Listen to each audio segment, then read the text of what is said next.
Batu, Barada, Nikto. You must remember those words. Gordon's alive. You know what the Turing test is? I know Kung Fu. Dead or alive, you are coming with me.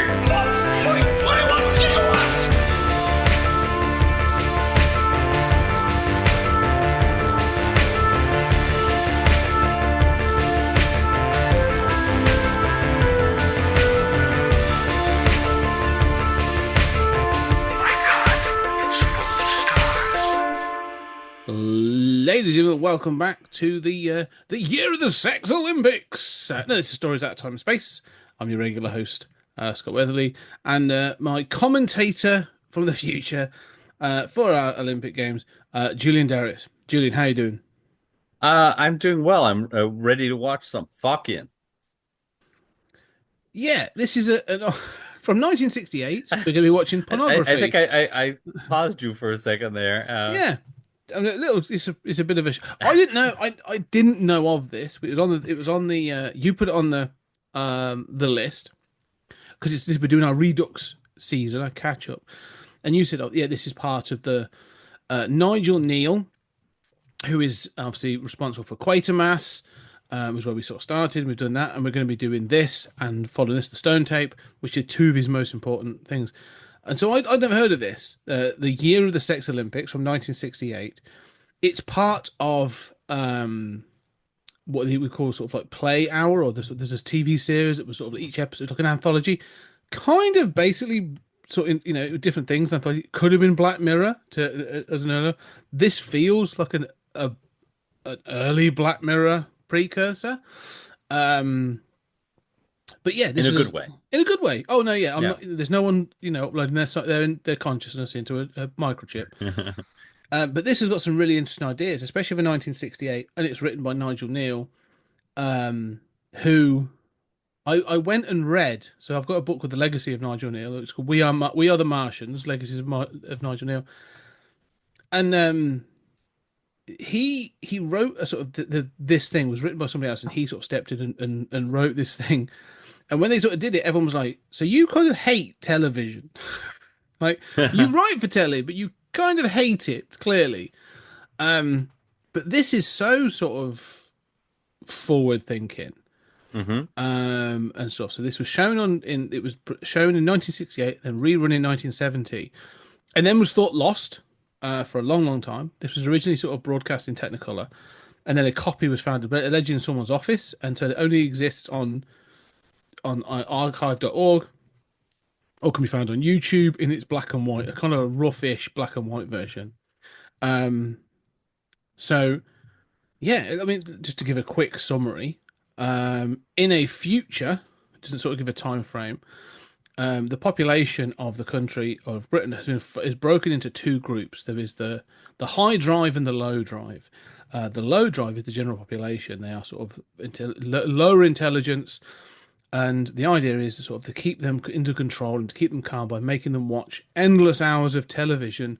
And so, they are docile with low libidos and low aggression. It's the idea of cool the audience, cool the world. And this is managed by the high drive, or the elite population, that live in a place called Output, which is basically a big TV channel. And from there, they produce and make television shows, including the Sex Olympics, and sex art and sports sex and art sex. So the idea being that if sex is so ubiquitous, it becomes boring. It will reduce everybody's libidos. But they also do ridiculous shows like Hungry Angry, where two angry people throw food at each other, and it generates.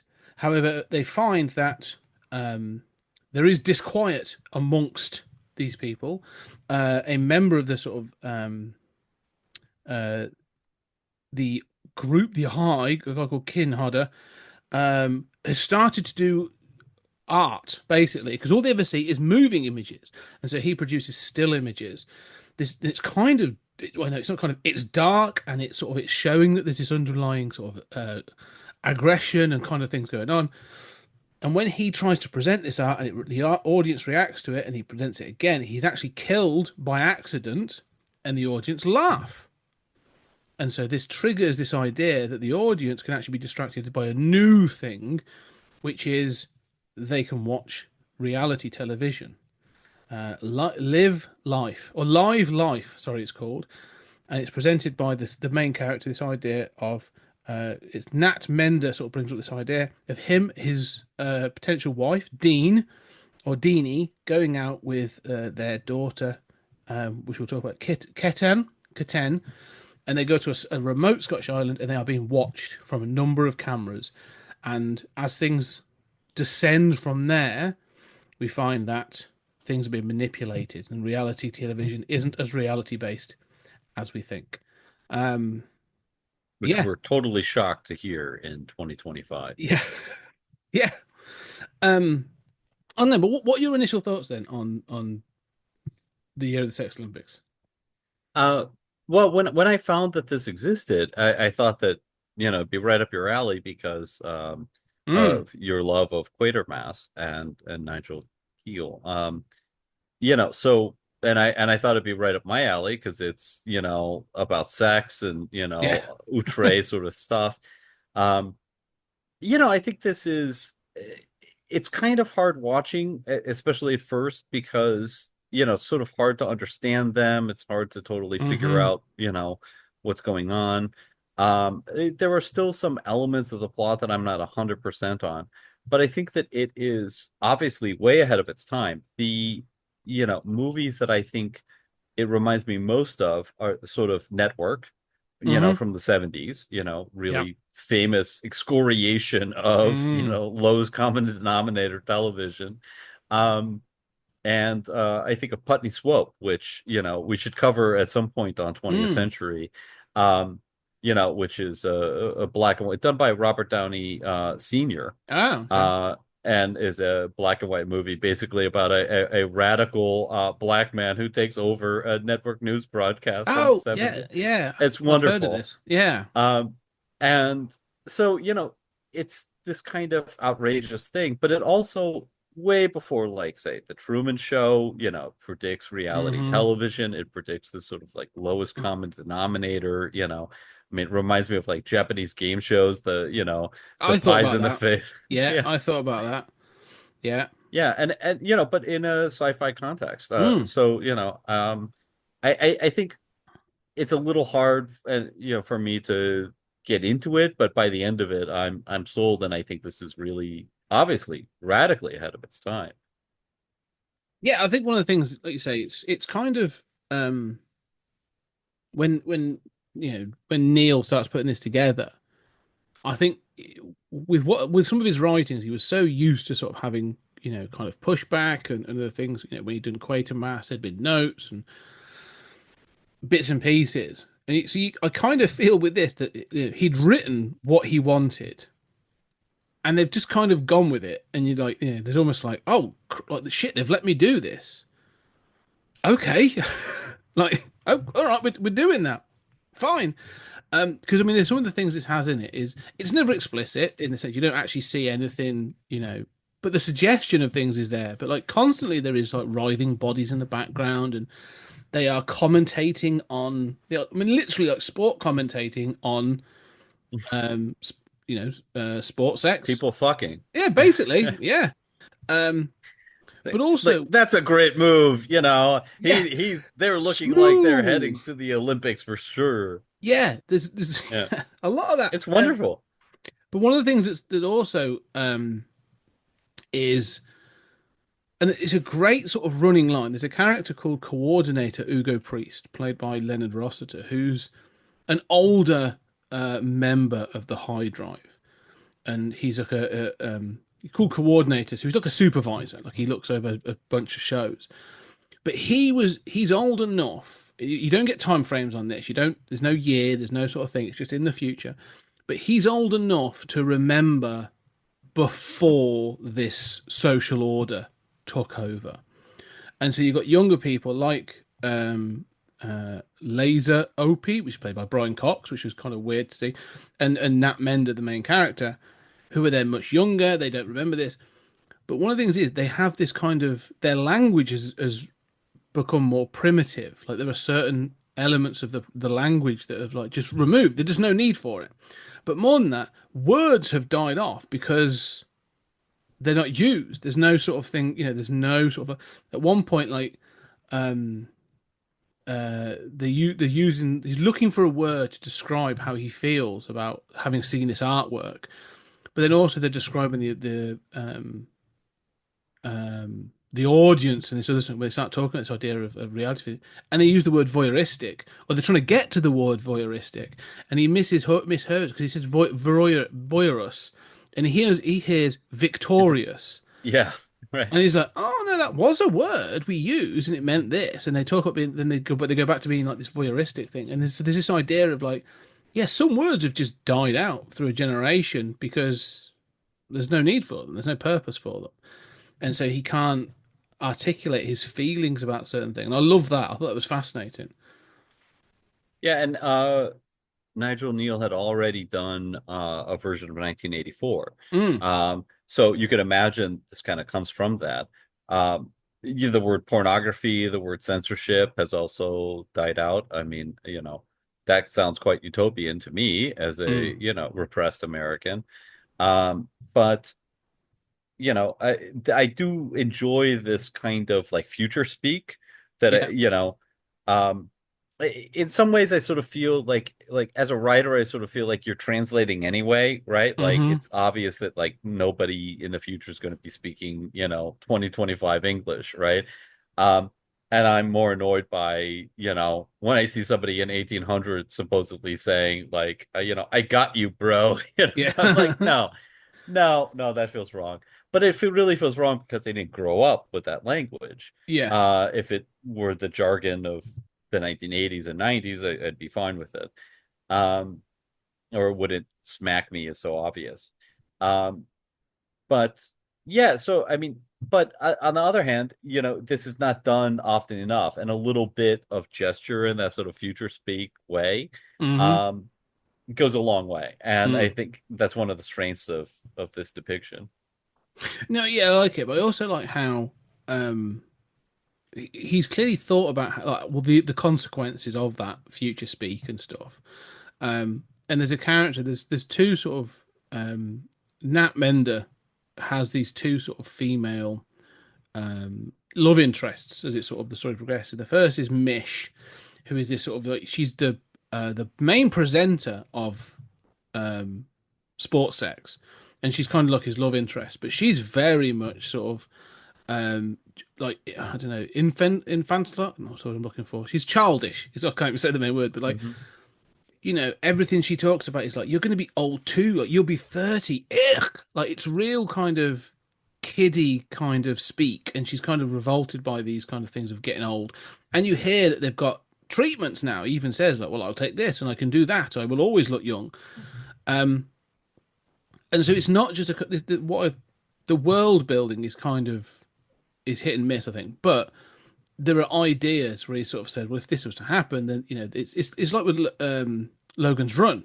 That idea Hmm. of like youth is, especially in the high drive, like youth is idolized. It's kind of to get old is revolting. It's kind of like there, it's and the culture, the youth culture that has grown up around that, without those restraints of the previous generations, it kind of has played out where they're just kind of childish. Like there's no sort of being an adult. Like it's easy, because he says that everything's automated. There is nothing to do. That's why there's the Yeah. lowball, because there's nothing to do. Like you don't have to build anything.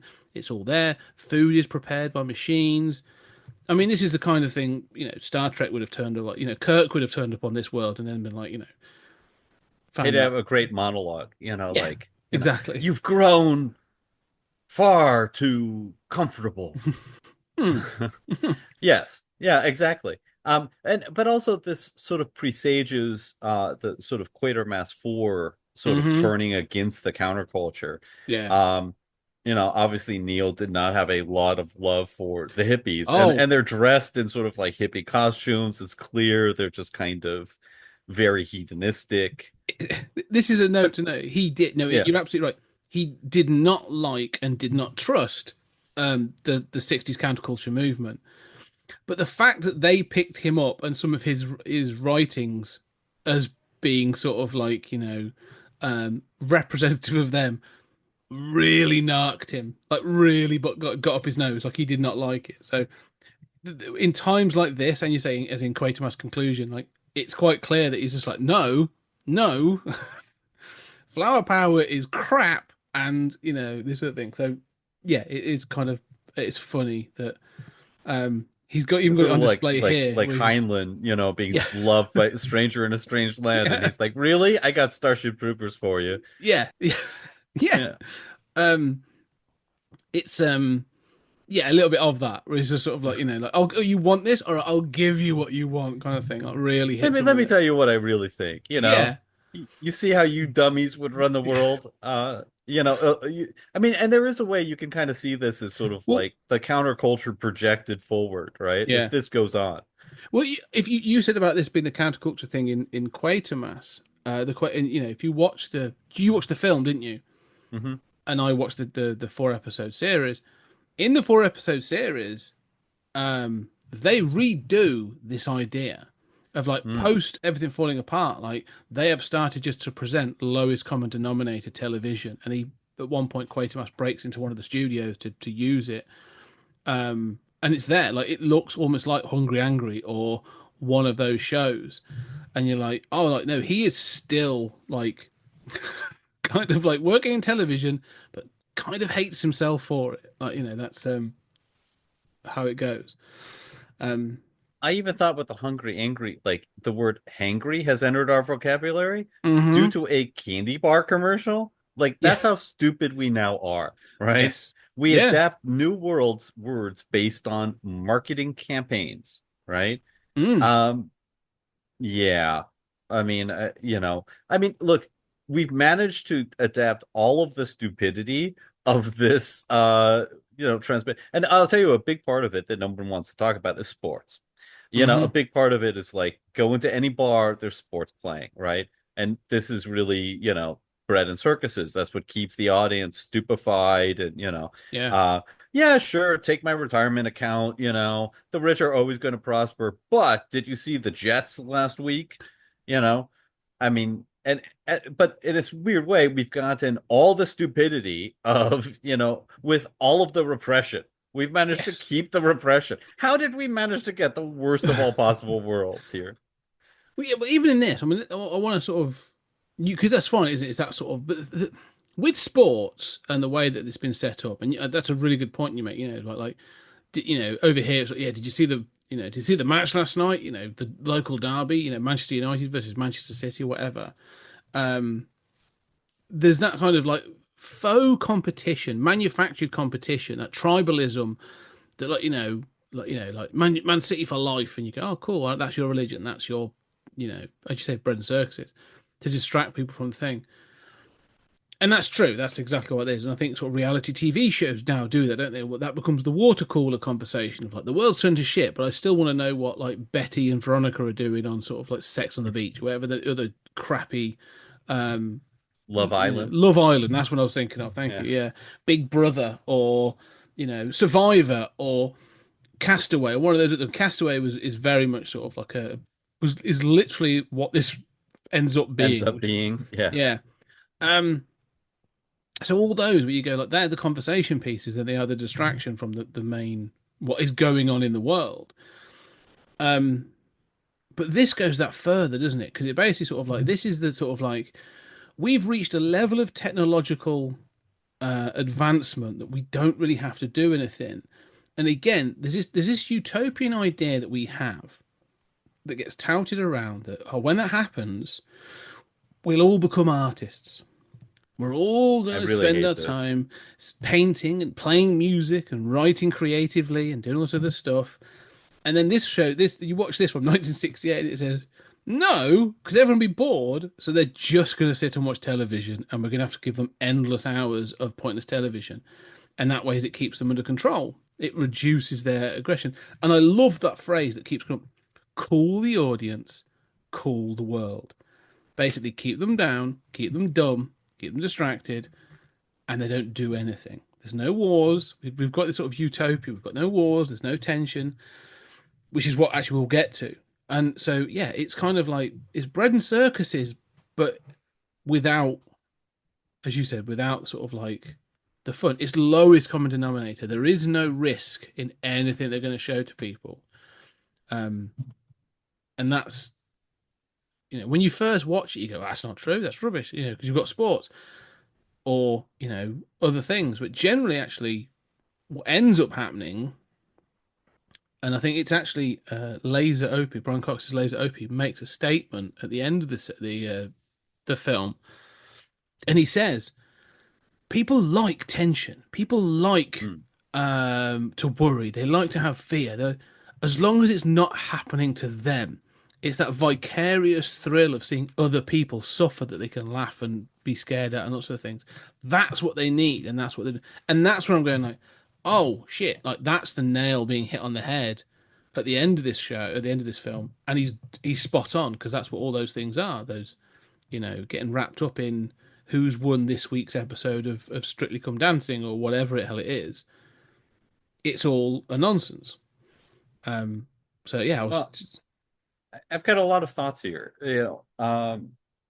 One is on this idea that keeps getting turned up even now, especially sort of by, the sort of like tech bros that like we're heading toward a society where we won't need 50% of people to be employed, right? Because we'll just have so much affluence, it won't make sense. This has been predicted since at least this movie, right? Yeah. And every time we have a wave of innovations, inventions, people predict this. I mean, I always use the example of like the automated teller machines, and when those came out, people said, well, banks are going to be employing 10% of the people they currently employ because you used to have to go up and speak to somebody to get your money out. Well, guess what? Banks employ exactly as many people as they did before. They just handle other services. I was reading recently about like how we keep coming to these bottlenecks of technology, whether it's like whale oil or, all these different, or actual petroleum. We keep heading toward the wall on, one technology after another. And then magically, right before we hit the wall, we invent a new technology that's actually kind of better. And then we start this process all over. Obviously, we could have invented that technology earlier, but it wasn't necessary enough. There's this weird way It in which wasn't commercially viable. or people weren't yes, right. And people weren't motivated to do that and see those possibilities. But what this suggests to me is we're never going to have a society where most people are unemployed and we've run out of all resources or whatever. We will always adapt, and we're just not wired for this. So I think ultimately this is sort of a silly idea, but it, like you say, it's a very Star Trek idea. I mean, it's an idea that keeps coming back in science fiction. The other thing you were talking about is like this reaction that people have, and obviously we all like the vicarious joys. I mean, of Schadenfreude, of people suffering on reality TV, and it goes back even to like talk shows, like the Jerry Springer thing of taking other people's pain, and those people were not getting therapy; they were getting sent back to their miserable lives, even worse off because of having had it all exposed. But it love watching that train wreck. And it's a little weird to me that they don't know this, right? Like it's a little strange to me. There are these futures that we see where we sort of wonder, how would you get here without having tried these other things, right? Yes. How do you get here without recognizing that people are entertained by, tension, if you will? So that is a minor ding. I mean, it's not something that I think destroys this movie, but it is something that obviously, look, I mean, you guys used to have bear baiting, I mean, public bear baiting was a huge thing. So, We weren't much better. well, because just as a note, that was such a thing that one of the county over from where I grew up, Warwickshire, had a bear chained to a post as part of its emblem. Mm-hmm. So yeah, it was so ingrained in our culture that it's still part of a crest for a county. So And yeah, when the guillotine was developed, one of the big objections to it was that executions would no longer be as entertaining because they were something that you just take your whole family to go see, yeah. and it was going to be over too quick. So then they compensated and started saying, well, if they die too quickly, we'll just execute 80 people. Yeah, that's really true. Um, so, I mean, look, humans are terrible, and we do love the suffering of Hmm. others as entertainment. And that does seem so wired into humanity that it does seem surprising that they don't understand this. Um, Yeah. Well, no, and there, I don't think go ahead. I think it's that they don't. There's almost like because again, we don't know the timescales on Mhm. this, and the character of the coordinator, Hugo Priest, um, Leonard Roster, although they've given him sort of like a ponytail and long hair and stuff, is by this point already in his sort of his late, well, no, so I think he's in his early 40s by this point. So there's this kind of notion of sort of like this generational sort of separation. Like, the others are supposed to be in their 20s, so there's at least a generation between them. He does recognize this. The supervisor or the coordinator does say, like, they need to laugh. They need to have this vicarious thing. And he sort of says it's good. He even says, like, it's good, it's exercise, but more importantly, it's safe. And so there's almost like there's been a swerve away from the dangerous vicarious senses. Like, whatever happened that drove them to this social structure, they've kind of been scared of going towards that. As we've said, that sort of the what's it, Freuder? Um, Schadenfreude. Schadenfreude, thank you. This idea of sort of like enjoying, or taking pleasure or at least humor from someone else's pain, which is, look, go on sort of like Facebook or TikTok or, look, any of the short reels, guarantee that vast majority of people falling off like bikes, skateboards, being hit by something, a kid punching them in the nuts, cat falling off a tree, like the Clawed by their cat. clawed by the cat, exactly. Like there's like millions of these videos, like, and we find them funny. It's part and parcel, but it's the reaction, exactly that reaction, that clearly something happened, whatever the revolution was or whatever Mhm. the revolt was. It's what they're trying to keep down. They don't want to sort of surface those emotions because they're scared of the end result or the potential for the end result. So that's where, like, with the coordinator saying, like, well, laughter is fun, it's good for us, but it's safe. Is that thing for me where I'm going, and it's obviously it's laser Opie that's going like, no, we need to try this other thing. Like, they want to sort of see this thing, and it's the paintings that sort of trigger it. So Mhm. I think it's less that they've forgotten about it, more that they've like, there's been a like, we need to avoid that like the plague. Like, that stuff is what caused us the problems in the first place. And I am filling in the gaps in my own head, but that's how I sort of read a lot of this. No, I take your point, and I think it's well made. I think it is correct, right? I mean that basically whatever regime has taken over, and these words have dropped out, it's now become kind of unthinkable that people would Yeah. enjoy this kind of stuff. And the other point that I would make about this sort of psychology, of humanity that's being presented here and of mass media.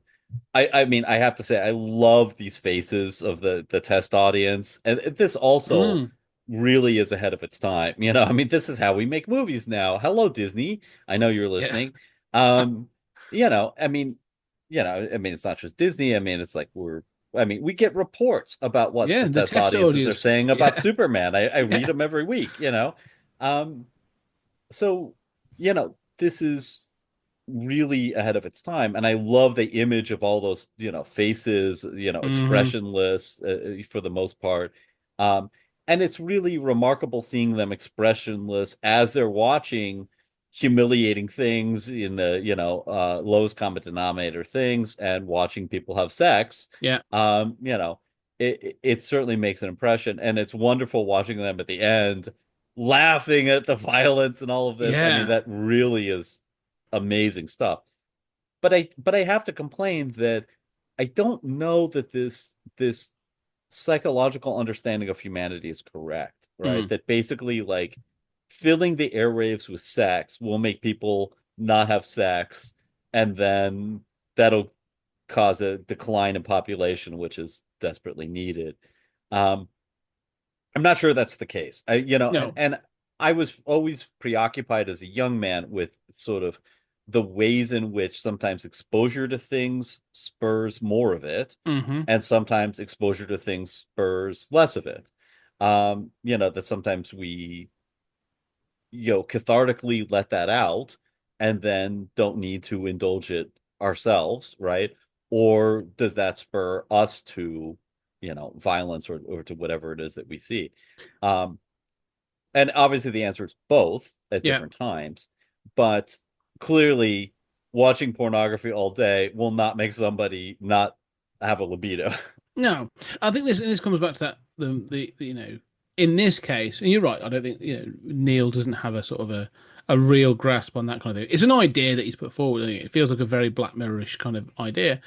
Um, but like, if we sort of travel forward 20 years from this to the late 80s and early 90s, we get, all of a sudden, like violence in rap music, violence in video games, violence in movies. Like, oh no, they're watching too much. This is the exposure to these things is terrible. It's causing our kids to become delinquents, and it's creating. And go back before this, like to Frederick Wortham and the sort of corruption of the innocent. In 1954 when they comic books are causing this kind of thing of like, yeah, the reactionary thing, usually from a certain side of the argument or certain side of the argument, is that any exposure is a bad thing, and it's sort of like this is almost like that thing of not as a punishment, but you sort of like you catch a kid smoking, so you're like, fine, you're going to smoke all the cigarettes, you know this is kind of like, oh, you watched some pornography. Fine. You're now going to watch 24 hours of pornography. And the kids are like, oh no. Like, there's but does it get tedious? Is it because it's less about the libido, and is it more about the tedium of it all? I don't know. It's kind of interesting. But I agree, the psychology doesn't quite stack up. But I find it interesting that there's no argument. And that's one of the things I'd be interested to see. Like, there should be more of a debate that someone's saying, actually this, we've actually had breakouts of, orgiastic fucking in sort of like some areas because of the sex Olympics or something. Like, we need to have a handle on that. Well, wouldn't there be amateur athletic competitions? Yeah, there's an amateur level. How do you do entry? Well, they're all high drive Right. as well. All the competitors are high drive. That's the thing as well. So, yeah. So out in the world, which I also kind of like, that like they just don't give a shit about wherever these audience members are. They know they're in front of a screen. Is Yeah. Then I assume there'd become some. They're just morons. Like this is very like the time machine, isn't it? This is the Eloy and um the Morlocks and the Eloy kind of thing of the time machine. Um, Yeah, maybe this is really British class more than I it think that's is part of it. Yes. psychology, right? Yeah. Where it's like all you have to do is tell the middle and lower classes sex is the purview of the elite, right? I was like, oh, whoa, right, Yeah. Gov. Yeah. I'm so Okay. sorry. I shall keep it in my pants. Um, yeah, no, I do think class is in this as well. Like there is most evidently, because I think there's what I also find interesting is um, there's this thing of because you said there's automation. There's one of Nate's or Nat's moments. He's talking with I forget who no, he's talking to Deanie. He's gone down to see Deanie because it's been revealed that he and Deanie, this woman, had a child 9 years previous, and they don't raise people in a family. Like the child is handed over, and there is a sort of like a group raising, child rearing element of this sort of part of society. And then at the age of 9, they have to pass this test. They get to take a test that determines whether or not they are high or low drive. and that kind of drives the second half of the film. Um, but at one point, um, when he's down there talking about this thing, and Deanie is sort of like the producer of Angry Hungry, whichever it is, and it's literally two guys like a polythene box, like bare chested, throwing food at each other and growling. Like that's all it is. It is bizarre. And but she's like the sort of like the producer of it. Anyway, they sat having this conversation, and she's like, "Yeah, it's normal, whatever." And they check the screen, and it's got the sort of the lowbrow audience, or sort of the low drive audience watching. And he asks, he's kind of like, "What is the purpose of them? Why do we let them roam? Like, what is the purpose of them?" And he's like really revolted. Like there's this tub of food that's been thrown around this thing, and he tastes it, and it's revolting. And he then smears it on the screen, but there's like an anger, like a real resentment or frustration at these kind of, why am I having to do this for these idiots? And so that class thing comes in there, that kind of like this, they really look down at this low drive audience, and there's no idea of education beyond 9 years old or sort of stuff. So the class thing's there, but that resentment from the high drive is really interesting to me when I sort of see those moments. Um, Well, I really like the thing with the revelation that they had a kid, mm, and they have this great conversation about how they've been like assigned. She's been assigned a new boyfriend, yeah, and he's over at the like automatic chess machine, yeah, which basically you don't even play, you just trigger it, and the computer plays both sides for and you, you just watch and you it, just yeah, watch. Um, yeah, which is very fun. Again, this sort of passivity. Um, but sort of like they've had a kid together, but they have this nice, polite conversation mm, about their assigned girlfriend and boyfriend, um, which feels sort of very 1984, or very even Brave New World. hmm, Um, but I quite like that sort of even they are detached, I mean, yes, this is something that lower classes are attached, but they're very detached and lack agency too. yeah, They're just in a higher, more elite mm. sort of stratum. Yeah. That's I think that's part of it, isn't it? Like their purpose is, it's sort of like this thing of, I look down on them, but my sole purpose is to entertain them. That's all I'm here to do. And so there is kind of like this circular thing of like resentment, and it's sort of, I hate them, but I'm kind of dependent on them for what I do. That's the purpose. I don't have a telos. I don't have any other purpose other than this job.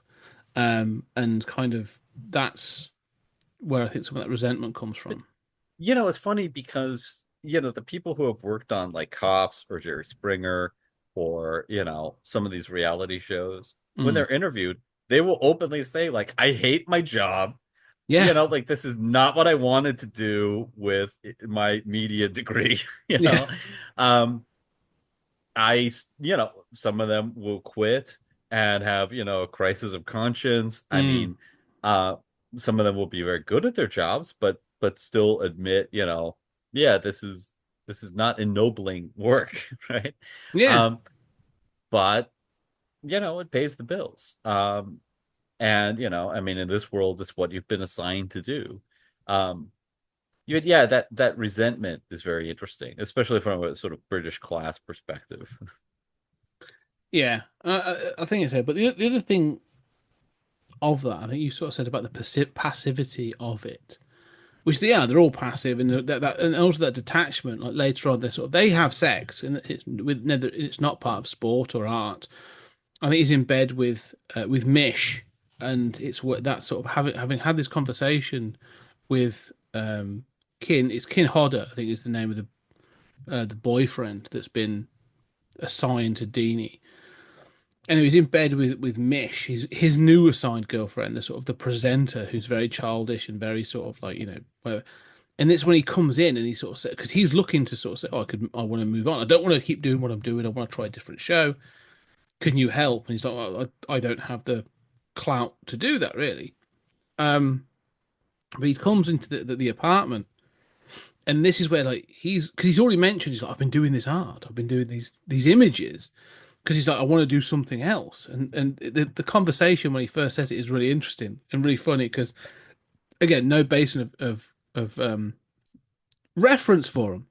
So like Kin's going like I want to do make images. I want to make he doesn't know art. Art is not a thing for them to reference. You don't want to make images, and he says, "Well, you do. You make the credit sequences basically for one of the shows. Like that's very creative. Well done." And he's like, "No, no, I want to make still images," and they're all like, "Still images? No, I don't. I don't get what that is. I don't understand. Like, all the images are television. Everything they see, they're surrounded by screens all the time. All they see is moving images." And so they have no reference point to say, oh, there's no paintings, there's no art, that kind of thing. Um, and so when he presents them, and this is, I was curious with it. So when he comes into the apartment and he says, I've done some, and here's what I want to show you what they are. And having seen there's all this other stuff going on, the images that he's painted are like the kind of primitive, but they are dark images of individuals. They are sort of like screaming heads and skulls, and like yeah, like so there's sort of blots of like black sort of backgrounds, and there's one on a tray, which is the final one that he showed, which is really cool. But like Mish's response to this. Mish and Nat have this kind of response where they look at it and they both have a feeling like these images emote something from them. They produce an emotion. But Mish is kind of like, I don't know how to do this. I don't like what it makes me feel. And she pushes them all away. She's like, I don't want to see these anymore. Like, I can't. But Nat's kind of like, this is interesting. I've not felt this before. I don't know how to describe these feelings. Like, I'm kind of repulsed by these images, but I can't not look at them. And I love that scene when he's sort of going through them, and it's kind of like, what are these? Like, why have you made these? What do they represent? And I thought that's really cool. That there's always there's a kind of almost within this there's a revolution brewing as well of sort of that passivity, that sort of high drive. Um, uh, as you said, is still kind of boring. Is still kind of aimless, and there's still something bubbling beneath the surface that some want to sort of do something with. Yeah, and I've thought about this sort of like kind of repression, right? Mm. Because obviously, like, this is not a sexually repressed Oh, society, although you could argue it is on the low drive end, but certainly not on the broadcast end, right? On the censorship end. But like, it's funny, they don't have a term for censorship, but they obviously censor violence, right? Like, they are protected. And I wonder, I mean, first of all, this is the complete opposite of America, where, you can show dismemberment, as long as you but don't no boobs, show no boobs. lesbians kissing, Yeah, right? No boobs, no genitals, right? yeah, God yeah, forbid. God forbid kids know what their body is. yeah. But um, it's very strange to think that they repress these darker parts of humanity, which obviously, that's why it's tension, right? That's why what it represents. And I wonder if this is also a sort of criticism of hippie culture, right? And I do know some people who, are more on the hippie side of things, who just like cannot stand any depiction of violence, they are just, this is anathema to them. They're really overly horrified and look away and are quite shocked by things that the average person would not find that offensive or shocking.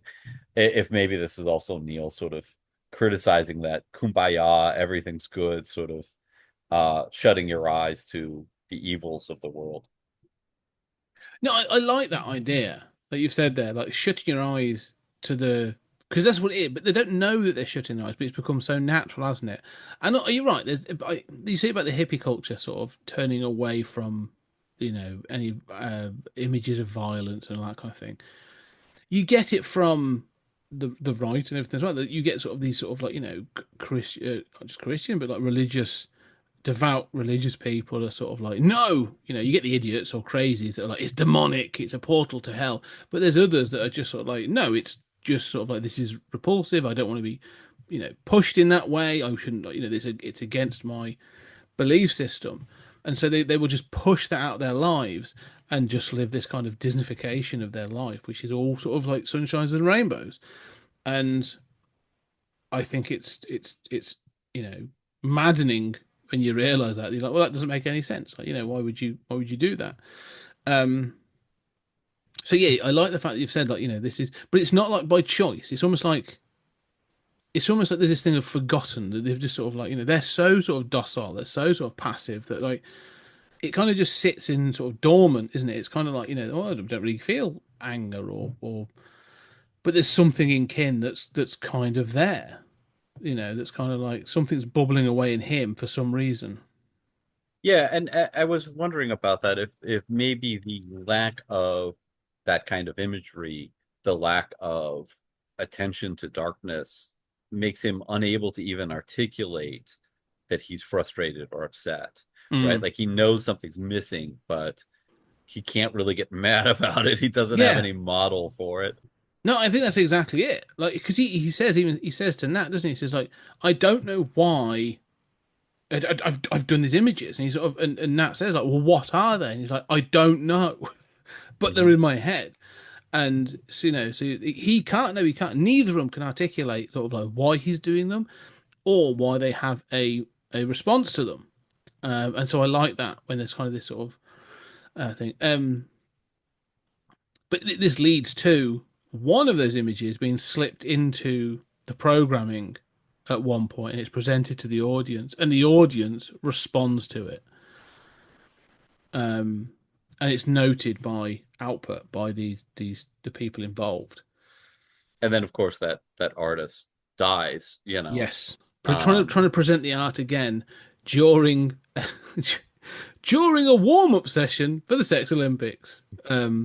He's on a ladder trying to present. I thought again, it's yeah, it's so weird. The sort of when they're like, this is like an opening round of the Sex Olympics, and he's sort of swinging off a ladder trying to show them his art. Yeah, and I'm not sure that it totally works. I mean, I think that there's a lot of kind of like roughness, especially Hmm. in this early part, before you get to the reality TV stuff, where it's hard to totally figure out how the society is functioning, or Hmm. even in my case, understand all of the dialogue.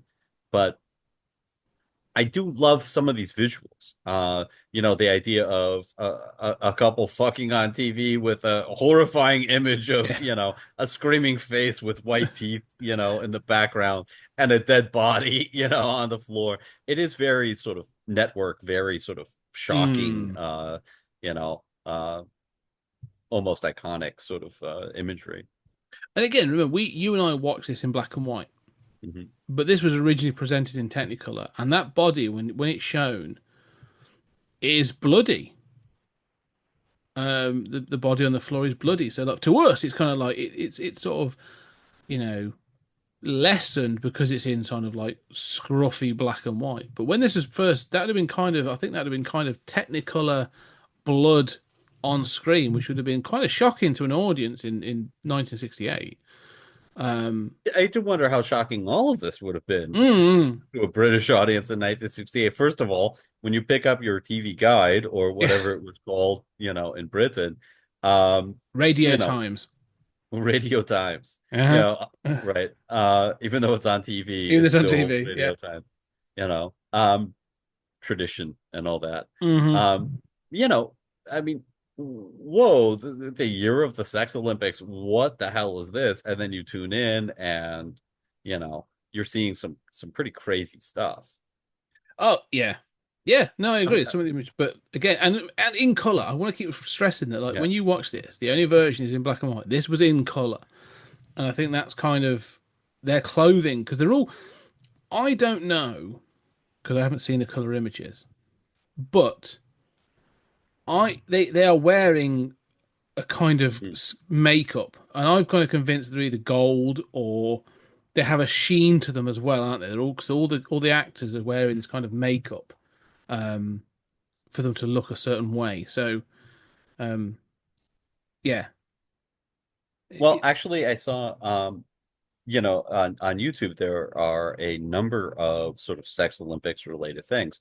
One is, by the way, don't just type in sex Olympics because you'll no, get a lot of stuff yeah, about the Olympic Village and stuff like that. And, weird shots of Olympic athletes that hmm don't need to be slowed down like that.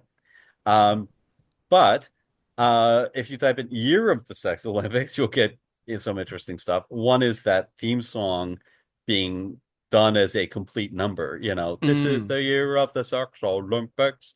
It's not the best ever, but that there apparently is a full song that has been performed by multiple people over the years. But another one is a colorization. Oh, And okay. it's yeah, so somebody has digitally, and there's an AI remastering of a Mm. scene available too. So, obviously this is under the radar. I'd never heard of this before No, discovering it following Quatermass. But obviously there's enough of a following for people to have done this. And when you see that coloration, you see that, man, those are some hippie costumes, yeah. and there's gold on the faces, and it's much more, those are some colorful hippie outfits. Let's just Oh, say that. really kind of psychedelic there. They've really tried to up the yeah, up that kind of sense of, as you said, the hippie movement, the psychedelia, the the out there clothing and stuff. And also, like say, even on the there's a scene which I really liked. Again, it's almost like a holodeck kind of scene. There's Mish and Nat go onto this thing, and it's kind of like it's a snow scene. They're on a mountain, and you're like, oh, that's Mhm. interesting. Yet, like, and they're both wearing hoods, big woolen hoods, yet like netted, barely covering anything else. So it's all sort of like it's all fake. Um, Mhm. and it's kind of like it's just a part of the costume. It's, oh, we're going to the mountains. We've got to wear a hood, but we can also wear this fishnet top and all this other stuff. Um, and it cycles through. They go like, oh, we don't want to. We want to go somewhere else. And I think it's sort of like a I can't remember the first, what one of them is. Mish is like, ugh, no, this is boring. And then it goes back to the snow, and she's like, oh, not the white stuff again. Like, they don't even call it snow. And then it goes to a volcano, and this is another indicator of the tension and the vicarious stuff. Like, it's completely safe. This is a holodeck or a screen or whatever. But Nat is drawn to it. He's like, what is this? Like this volcano, this landscape of lava and darkness and all this other stuff. Um, He's so, emo, basically. yes, he is. Yeah, he really is. But I like the fact that, like you say, that this kind of faux.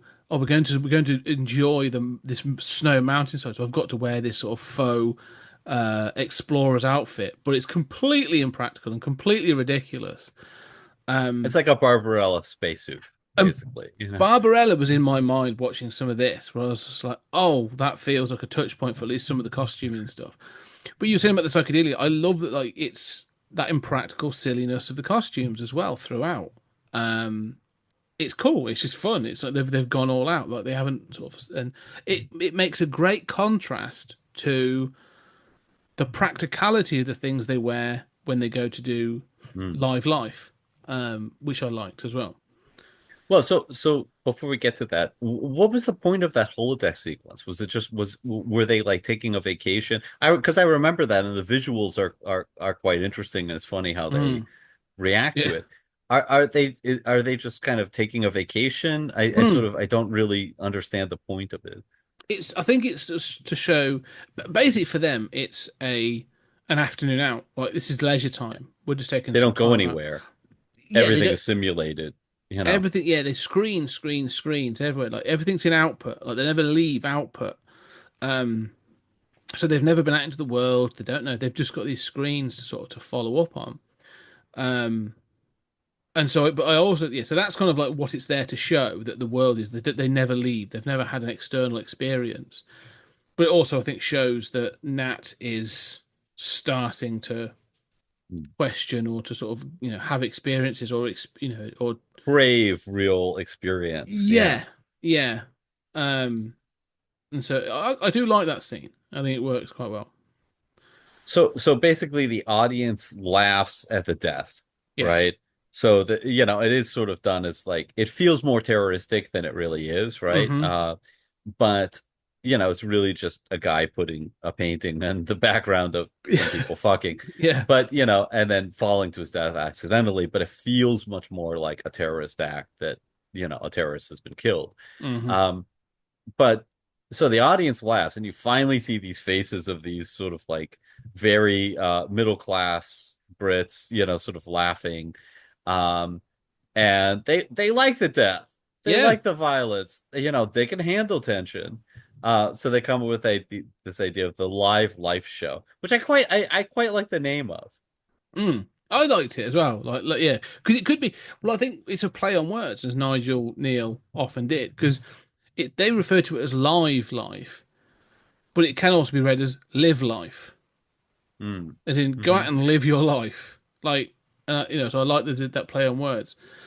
But I also like that it's a concept that they keep banding around this idea, and it's actually Laser Opie, Laser Opie that comes up with it. This idea of you know, reality television, or just we can watch life, like they can deal with the tensions because it's not them that's having to deal with it, and that then sort of like gloms onto the idea when he meets his daughter, Catan, and realizes that they speak to her. She's obviously 9, and he and Nat and Deanie go to see her in this sort of nursery, and they quickly realize that she's not a high drive.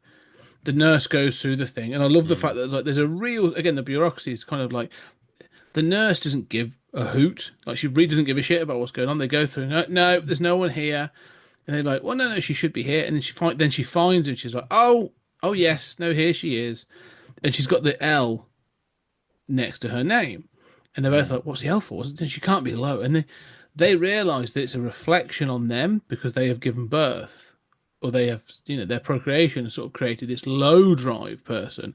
And his initial response is, well, think about what this is going to happen to, how this is going to impact my career because I'll be linked with this low drive person. Mm.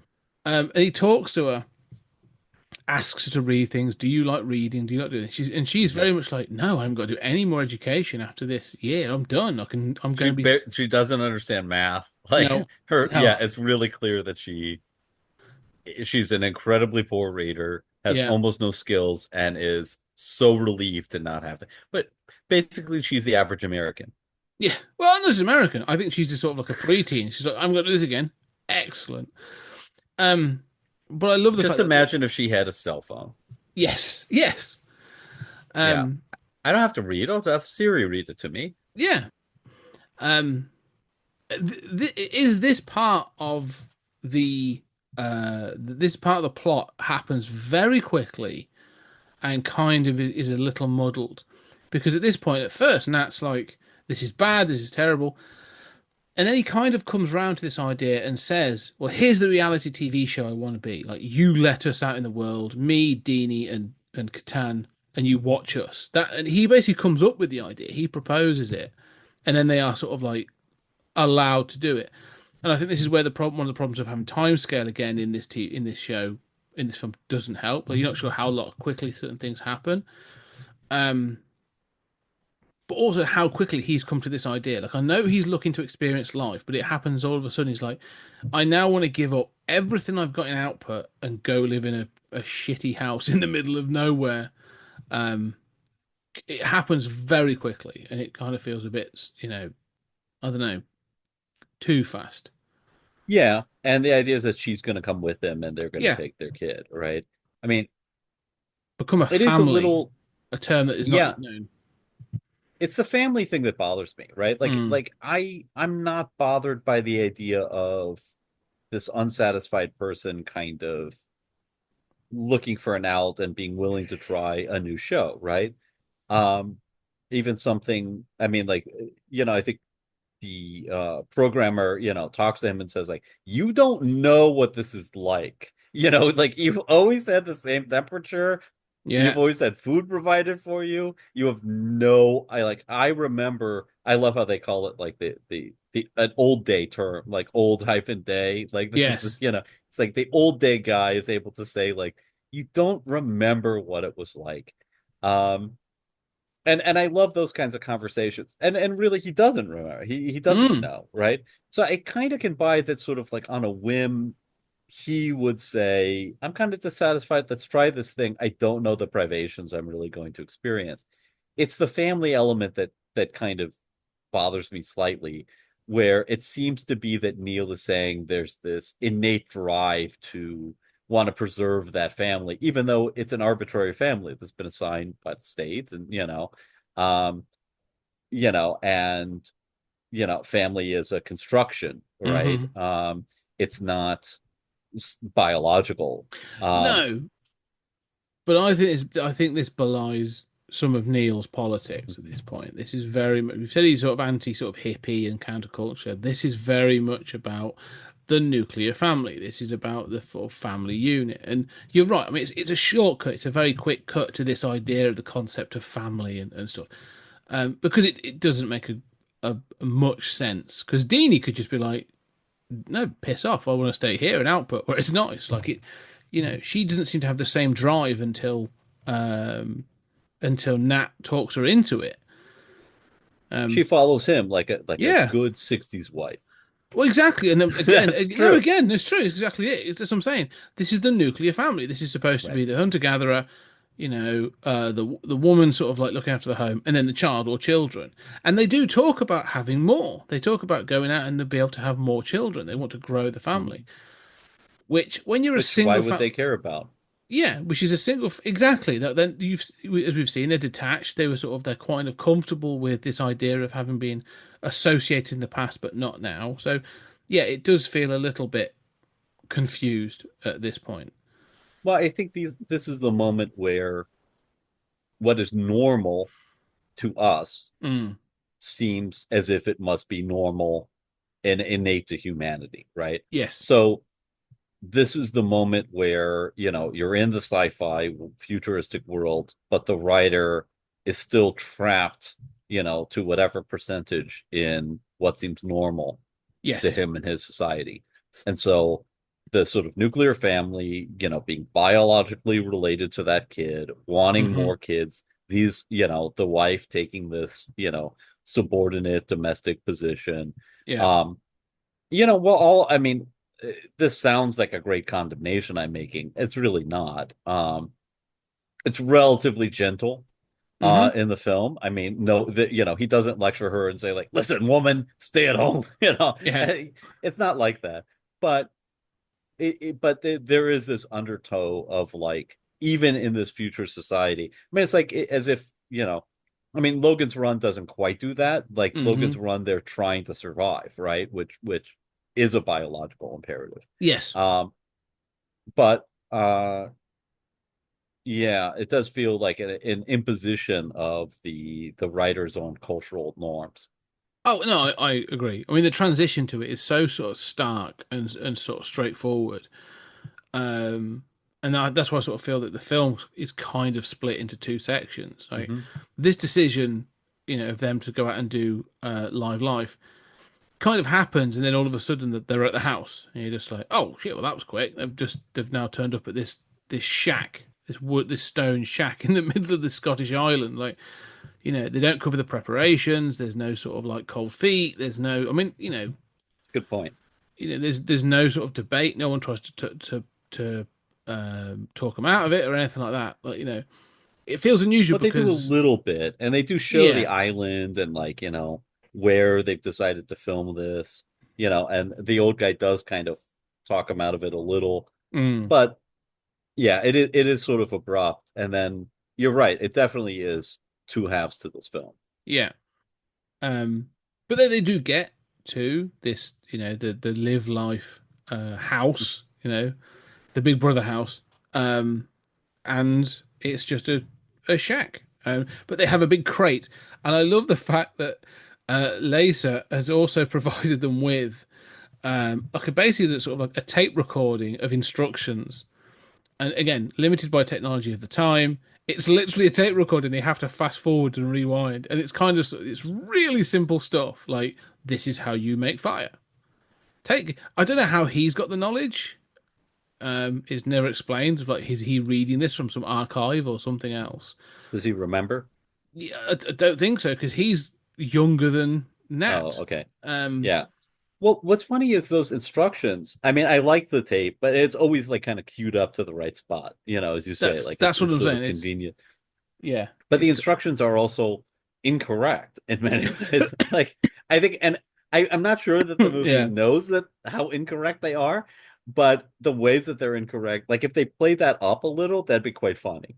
yeah. Um, And that's the kind because of they're thing it like, should you have to explore. hunt, you have to, A but sheep. later Yeah, on, yeah, they explain what the sheep is, they yeah, explain, hunting, and they decide, as a vegetarian, I'm quite in agreement, let's not do that.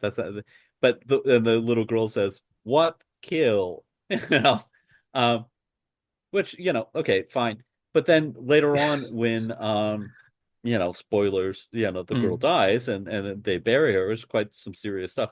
The tape says like if you have a dead thing, bury Yes, it a meter under, and it's like, well, first of all, it's not a meter under, they haven't followed the instructions. But secondly, if you have a dead thing, you've just talked about killing animals. So yes. doesn't that mean you would bury the The animal? sheep. Yeah, Um, and then it says like this is all that is necessary is the end of that instruction. And instead of stopping, like that's all this, they put a not a cross, but a little marker again, as if that's natural, right? Yeah. This is So that thing, isn't it? Like the mark in the dead. It's. Yes, I agree. There's things like that crop up. Um, but they should play up the how naive and kind of like written, read out of an encyclopedia, those, yes. which they clearly are, Yeah, yeah, but out that of could be context kind of very funny. instructions. Yeah, more. Yeah, I mean, it feels like this could be longer. I don't want, I don't think it needs to be, but it could be. But you're right. I mean, there's things like, even like biological and medicinal things, like should happen. Like they have a stream that they Mhm. take water from. Cool. You've been only eating manufactured food from output for your entire life. This should make you sick as a dog. Like you should be really ill drinking this water. Like your, stomach and immune system is not set up to deal with this stuff. Like it should be. Mhm. This should be a lot harder. Um, Well, also, how do you go to the bathroom, right? We don't know what they use as facilities, right? But yeah, obviously, it's some high tech, yeah. clean, hyper clean kind of thing, right? Three Detached sort of seashells. thing. Yeah, Yeah, I mean, they're not, that's right. Yeah, I mean, they're not taking shits in troughs in this no. future, right?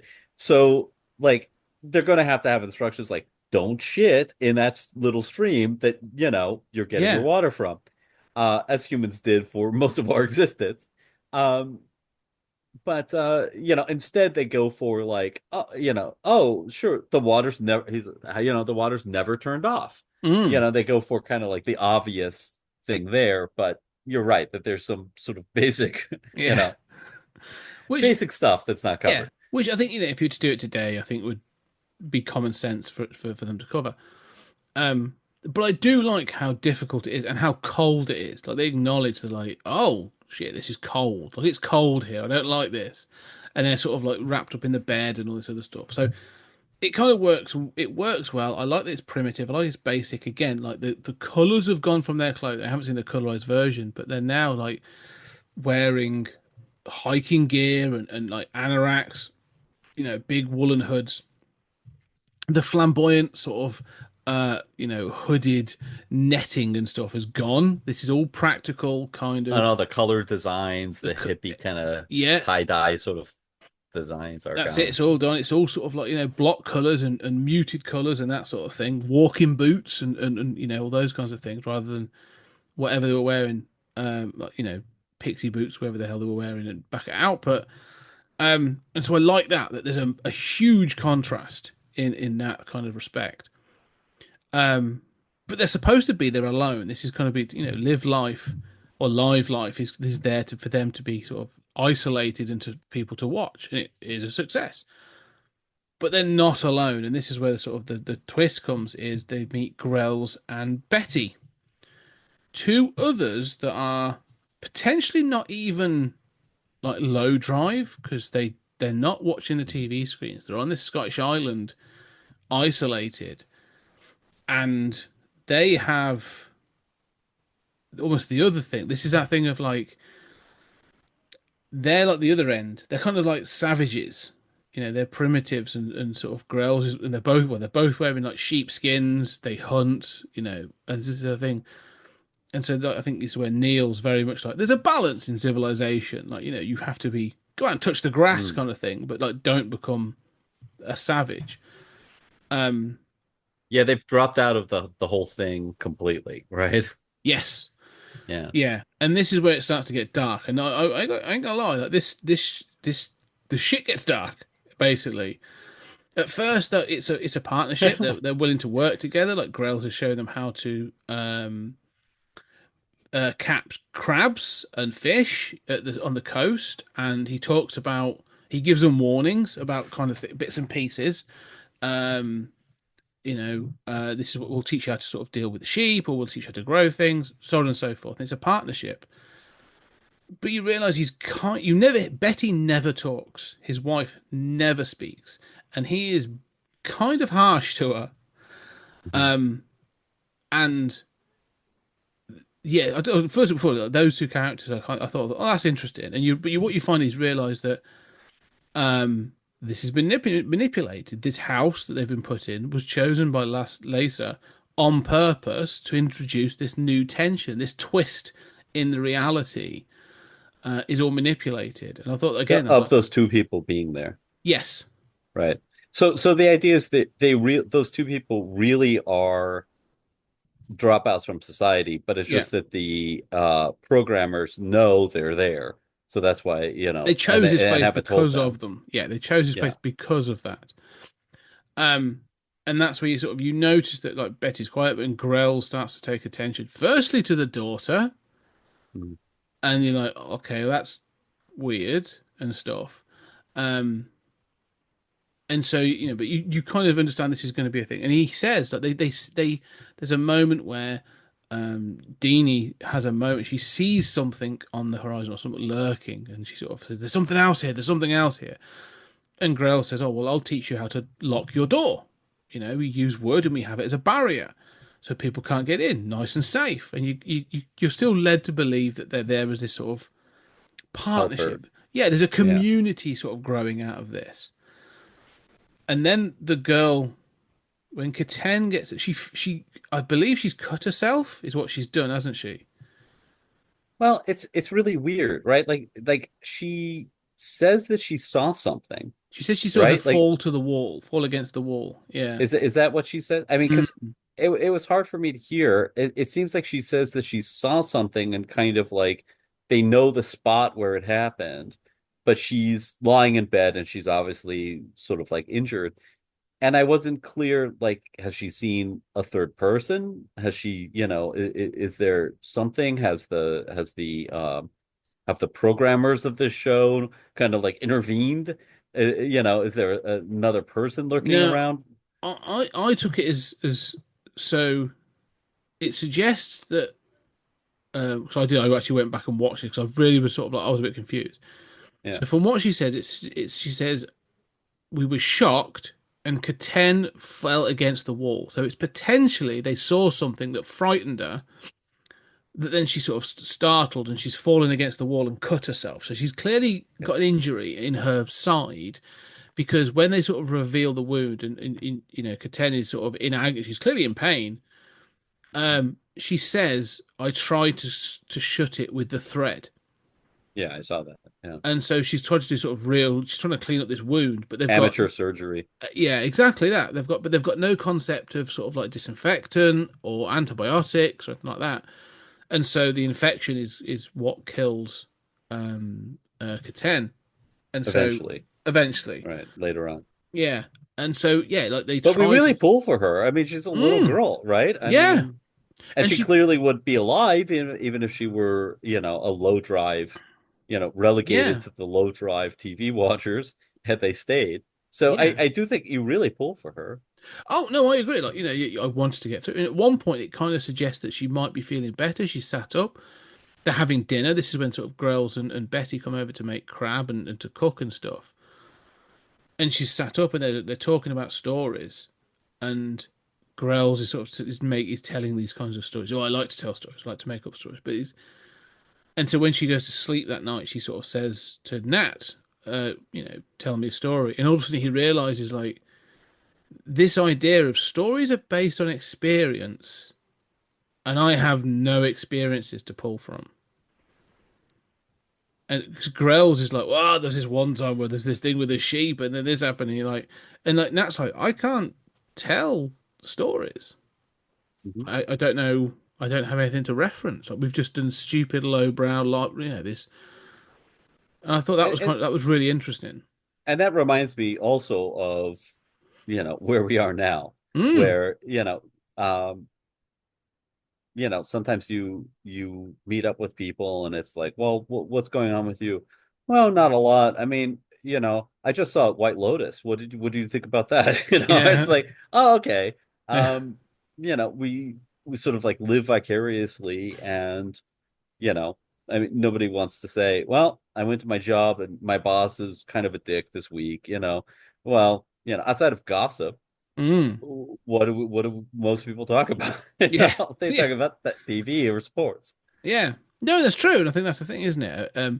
But I also thought this scene's interesting because he can't. You're right. He has no point of reference to sort of to tell stories. There's no experience other than the very mundane passivity of output. But she says to him, "Just talk to me. Just say something. Just use words so I can." She wants to just hear his voice while she's sort of falling asleep, and he doesn't even know the word love. Mm-hmm. And he just says, "I like you. I like Hmm. you. I like." He keeps saying it over and over, and it's kind of like he's trying to be sort of like paternal. He's trying to be sort of like a father figure to her, but he does not know how to converse or to express or articulate like what he's feeling and stuff. And I wouldn't go as far as say it's heartbreaking, but it's really sad when he's trying to do this thing but clearly doesn't know how to convey these emotions that he's feeling towards. Like he has, as you said, like we're pulling for this young girl. He's clearly now built a connection with her. Like he wants her to survive. He has emotions for her. And then to see that she then dies in the next scene, I was like, oh shit, like this is gone there.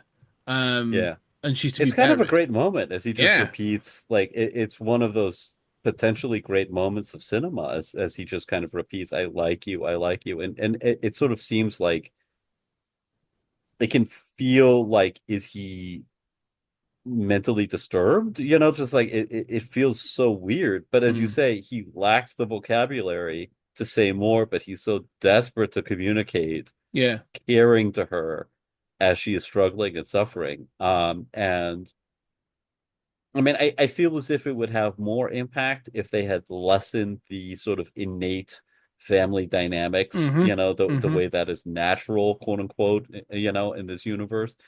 If it were more that he's discovering that care, right? yes, Um, that's kind of the way it's shot, mm, but we've already seen that, like, he's innately taken to the, yeah, Flintstones Jensen's model of, yeah, the nuclear family earlier. mm, Um, I think if so, that is my sort of only caveat. But it is a very affecting scene, mm, and like you said, then she dies. I mean, like they yeah, kill the kid. Like yeah.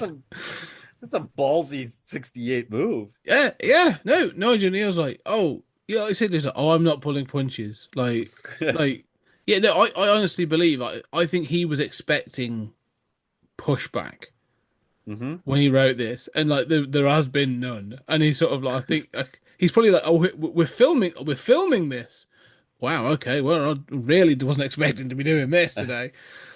Yeah, but they bury her as I you sort only of, included the girl's death to yeah, get the other stuff in. I thought you'd cut the girl's death. Well, I guess yeah. we're going with it. Yeah, that's it. Because you sometimes hear that, don't they? Though they're like, we did this scene because we knew that was gone, and it would save this other scene, but we kind of ended up with it. Um, but they do the burying, and it is again kind of affecting because both he and Deanie don't know how to process grief. Literally as they were leaving, and they have that they're being warned by, the older guy. He says you'll experience emotions you haven't experienced before, and one mm, that he mentions is grief. yeah, And so they have no concept for what they're going for. It's quite yeah, affecting, it really. is. No, I really like this section Yeah. where like they're stumbling through this, and um, we then get the sort of final sort of the sort of as it builds up is we've had like Grells has turned up and said like Betty's gone, and they're going like, what do you mean by gone? And she's like, well, she's gone, and you're like, we all know as a viewer going like, he's killed her, and the people in output know that he's killed her. And the audience watching the low drives watching are going, oh, we know what's happened. Like they've built the tension. And then there's one moment where I think I'm trying to remember the order, but they sort of wake up one morning and Grells is in the doorway, and he's like, "Hi, what are you doing here?" And that's when he explains about Betty having sort of gone.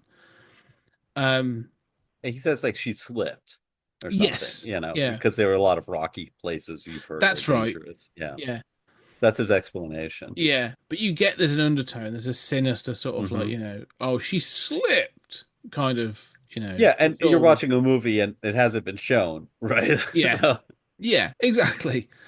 But then this leads to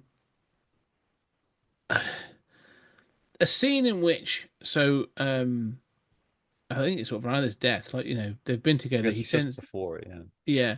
This is just before the death, isn't it? Because then when they Right. are Because she's burying still alive. Catan, yeah, when they bury Catan, um, that's when he sort of sends Deanie down to the house.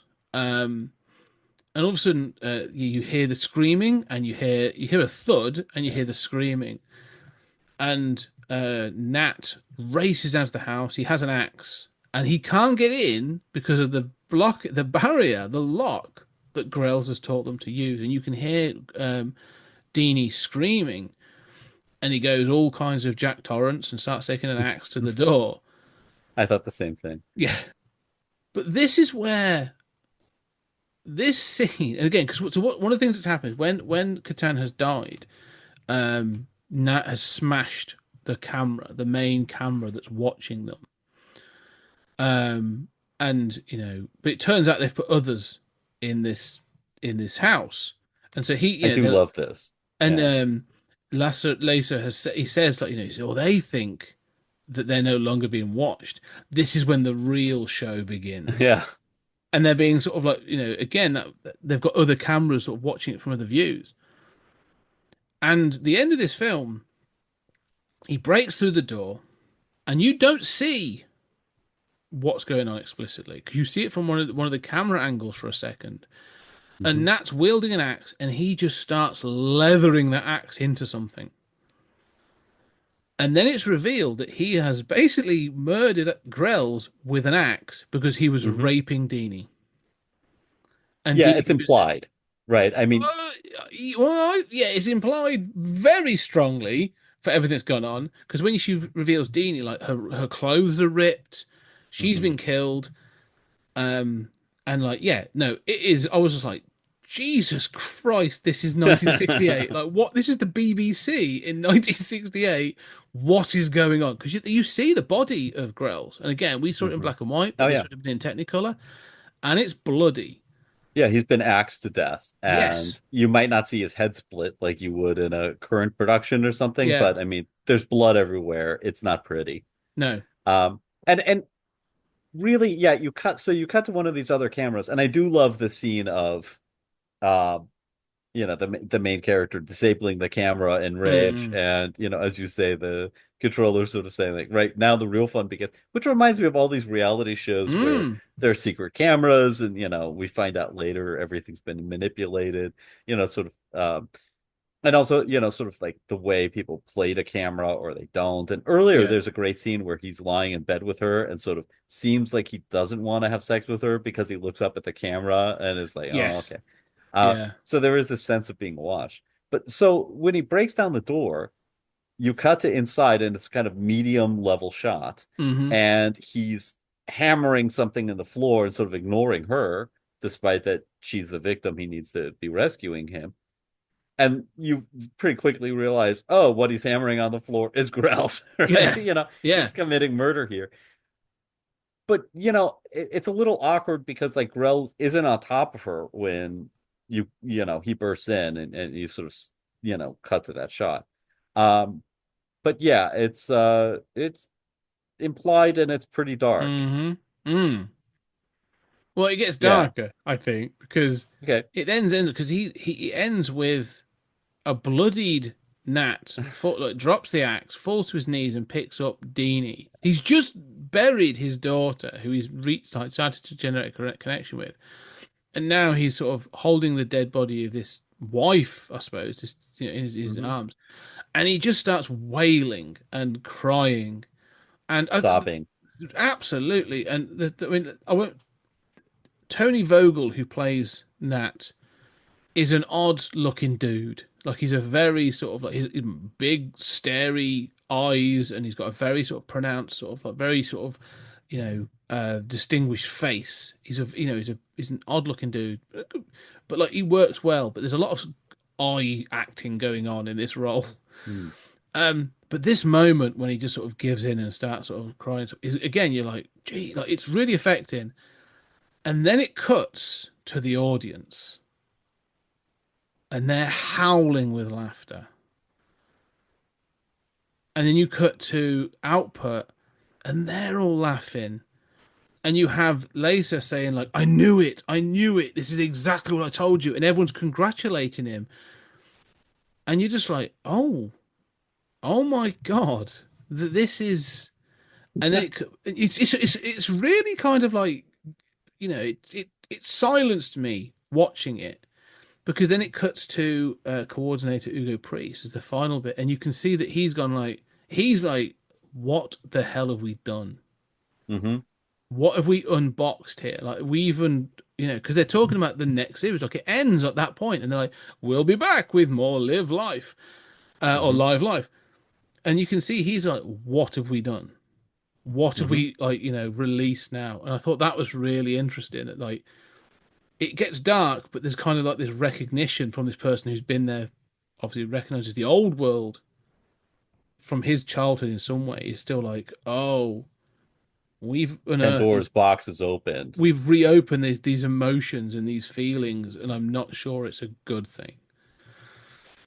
Yeah, Yeah, I think this whole ending is devastating. I mean, yeah, I love the juxtaposition of those same faces that you've seen almost to the point of tediousness, mm, not reacting, right? Where the whole time you sort of think, why aren't they reacting to watching people fuck or, mm, pies being thrown or whatever? Um, and to see them howling with laughter. And there is this discussion of laughter earlier on where they sort of try to analyze what makes people laugh, right? And it's all very academic and, theoretical. And just as in real life, I mean, I've read academic studies of why do humans have this reaction, which is a mm, really weird reaction. Um, but this juxtaposition of just abject human tragedy yeah, with laughter and joy, which is, yeah, I mean, some of it is voyeuristic, some of it is just this, and some of it is just detached entertainment value, but some of it is just malicious joy, right? The yeah, Schadenfreude. Um, yeah, and I mean, it is hard to deal with. It reminds me of, another of my favorite films is Natural Born Killers. And, mm, mm, there's a sequence in there as you flash back to Mallory's childhood as she's being, routinely raped by her father. mm. And, the audience the laugh track, and it's presented as Sitcom-esque kind as a of, sitcom, right? yeah, And the laugh track comes on as she flees the hands of her abuser. And you're like, I mean, that kind of thing is just devastating to me, where it's like, what are we doing? What is yeah. society doing? So, and I think this had much the same effect. kind of, and you watch these. I mean, look, I watch some of them. You watch these reality TV shows, people are crying, people are going Hmm. through, real tragedy, real trauma, and you watch them and you say, is that real? She's kind of a Yeah. bitch. She kind of deserved it. He's kind of an asshole. You make these kinds of judgments, but for these people, and you see them on the reunion shows trying to pretend like this is okay, Yeah. right? Trying to eke out their last minute of celebrity while they also acknowledge, like, you didn't see everything, and this Mm. was really upsetting to me, and everybody's chiming in on social media telling me what they think about it. And for Mm. me, this was one of the most traumatic, heartbreaking experiences of my life. Yeah. And it got packaged as, a A poster for an vignette. episode. Yeah. Yeah. No, I agree, and I think that's sort of and I think that's a really sort of interesting point. This idea, as you say, about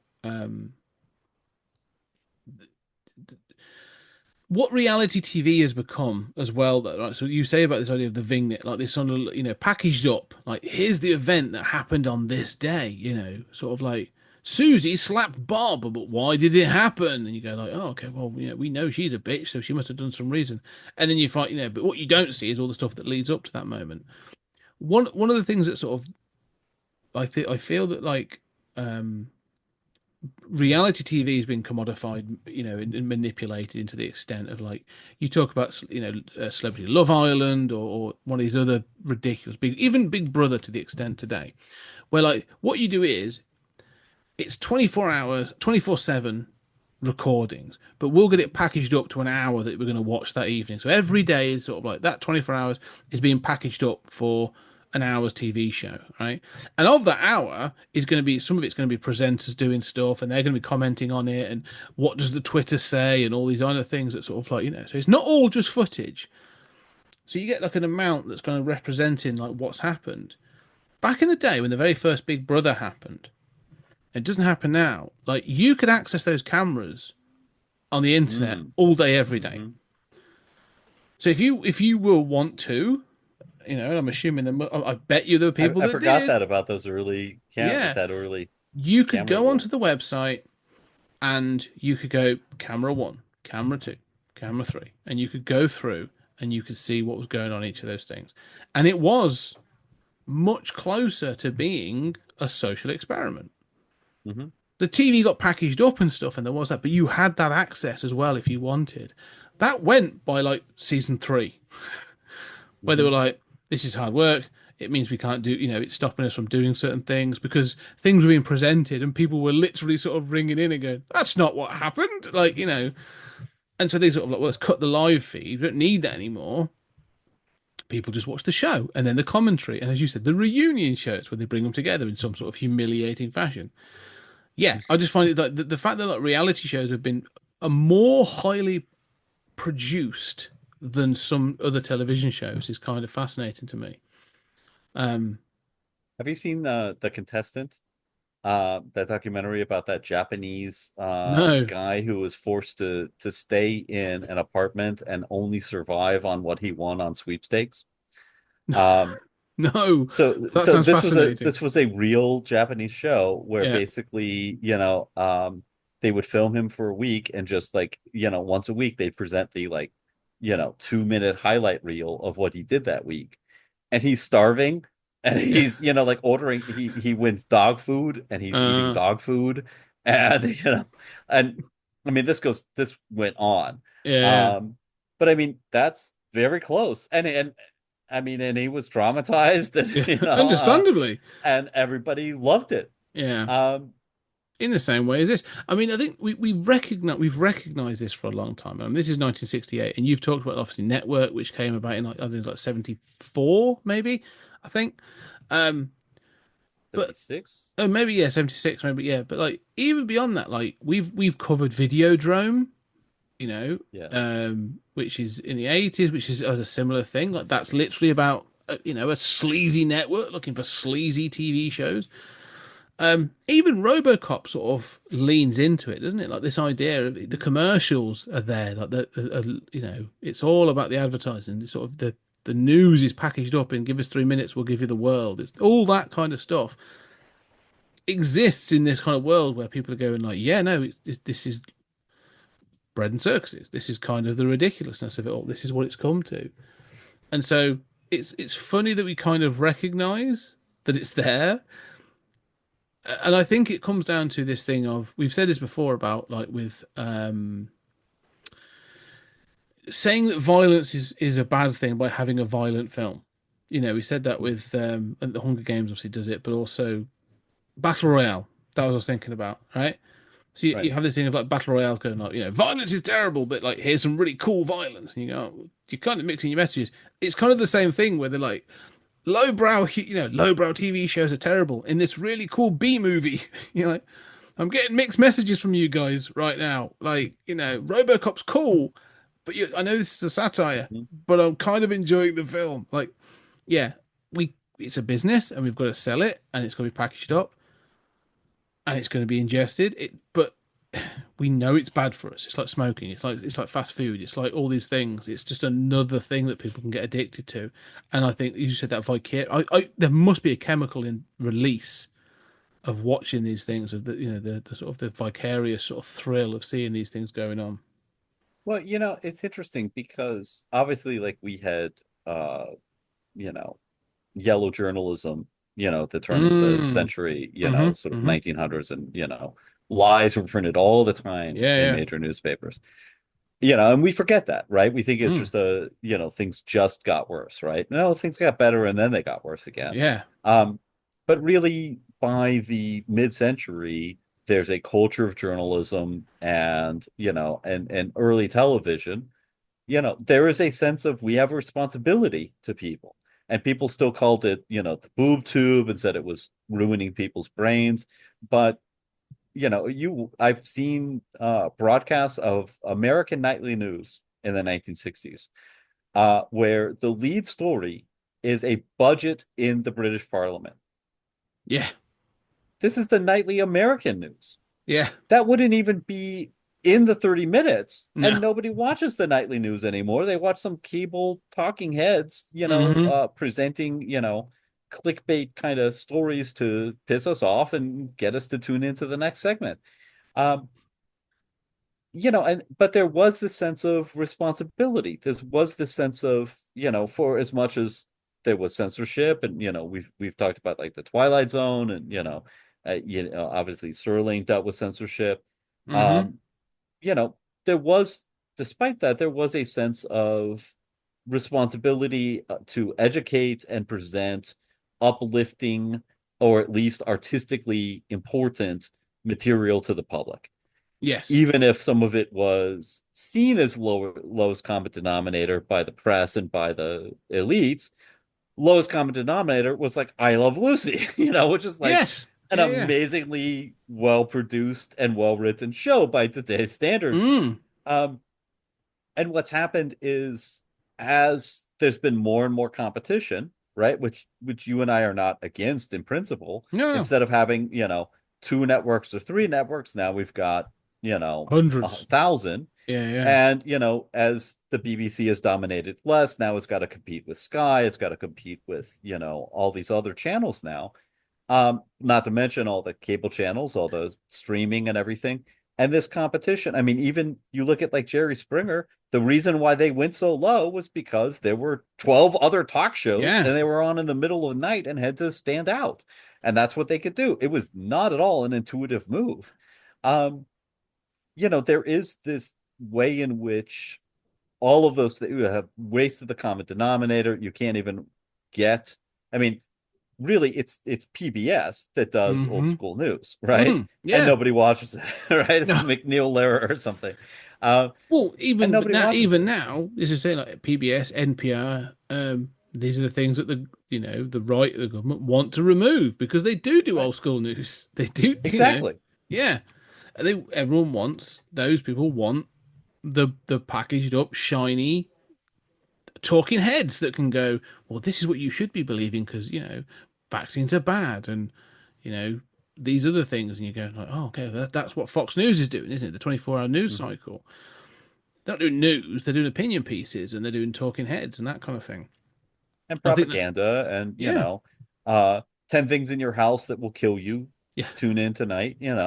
Um, And and, number it's six not will that. number six will blow your mind. That's right. But look, local news did that too. I mean, Mm. nobody's hands are clean here, right? No. But yeah, I mean, it does feel. I mean, you think about when this was produced, this the year of the Sex Olympics, and Mm. um, those standards were in place at that time.